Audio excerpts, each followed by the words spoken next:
Hi there, so today I'm going to show you how I store my bags. It's a question I get asked regularly, and it's as simple as this. These bags are in my wardrobe on display so that if I want to just grab one, then I can. I don't have to look far or open boxes or think about where they are, because at the end of the day I just don't have time.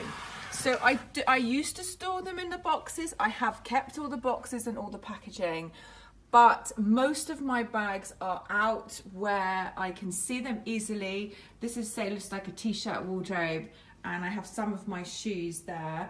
But for the bags, I have them very accessible, and for me this works best. So just going down to here, so I've got my little bags here, and I've got under here my wallet and a chains there.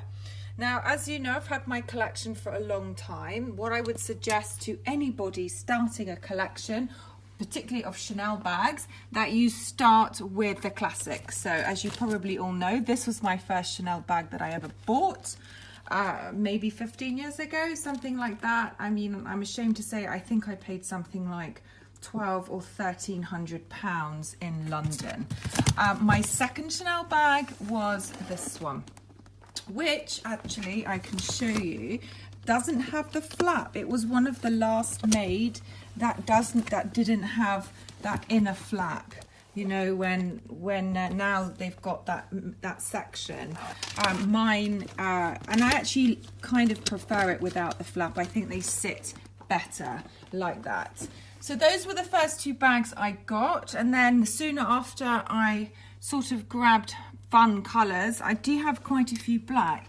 You can't go wrong with them. I mean, these take you from day to night, and I'm very pleased that I bought them, all those years ago, when they were much better value. I don't think I could afford to have such a collection now if I was starting again. I've seen navy in Chanel at the moment, so I'll be getting this navy one out soon. So these are the bag collection I have here. I have this burgundy one. People also ask me about lamb versus calf skin. Now, as you can see, I have a few lambskin bags. They're all in very good condition. You do need to look after them. You can't go out in the rain and run around. I think mine are in really good condition because, you know, at the end of the day, you do have to look after them. So this is a caviar. Again, they look pretty new. I mean, it may be a Dubai lifestyle, you know, things just don't get as wrecked maybe as they would if I was living back in London. But you know, you do have to be quite careful with them, but at the same time enjoy them. And I find that by having these bags out, I do get to enjoy them, and I rotate them regularly. Most days I will grab a new bag.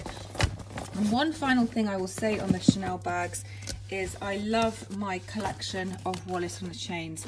These are perfect for holidays, and if I was going to start a collection, I would say to you, try and get this gold and silver first. These are amazing to go with absolutely everything, for parties, for holiday. If you only took these two with you, you're covered. So, you know, even as a starting bags, if you can't afford the big bags, I think they're so useful to have. And then once you've got your collection, you can go for your wacky bags. You know, like this is a bit crazy. It's not something I would have bought had I not already bought the other classic bags. So start with your basic, guys, and then once you've got your basics, you can have a bit more fun. As you know, I'm a big fan of the 2.55, so that's a crazy color there, I think. And then you've got this beautiful forest green, and I can't believe how much these have actually increased in value now.